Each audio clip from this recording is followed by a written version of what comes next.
शिवसेनेचे बाळासाहेब शिंदे यांच्या घरी गणेश उत्सवानिमित्त विशेष सोहळ्याचे आयोजन करण्यात आले।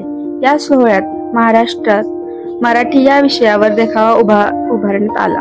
यावेळी बोलताना बाळासाहेब शिंदे म्हणाले, गणरायाच्या कृपेने आपण महाराष्ट्रात जन्मलो, हा आपला अभिमान आहे। महाराष्ट्रात राहणाऱ्या प्रत्येकाने मराठी बोलणे ही केवळ जबाबदारी नसून आपल्या संस्कृतीशी नाळ जोडण्याचा मार्ग आहे।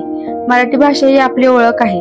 मराठी जपली तरच आपली परंपरा, संस्कृती आणि वारसा टिकून राहील। म्हणूनच प्रत्येकाने आपल्या दैनंदिन जीवनात मराठीला प्राधान्य द्यावे।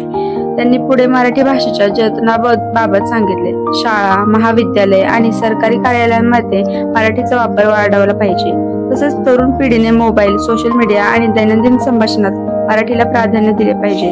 मराठी जपली तरच महाराष्ट्राची ओळख जगभर ठळक राहील। या उपक्रमाद्वारे गणेश भक्तांना मराठी भाषेच्या गौरवाची जाणीव करून देण्यात आली। स्थानिक नागरिकांनी या उपक्रमातले कौतुक करीत शिंदे यांच्या प्रयत्नांना दाद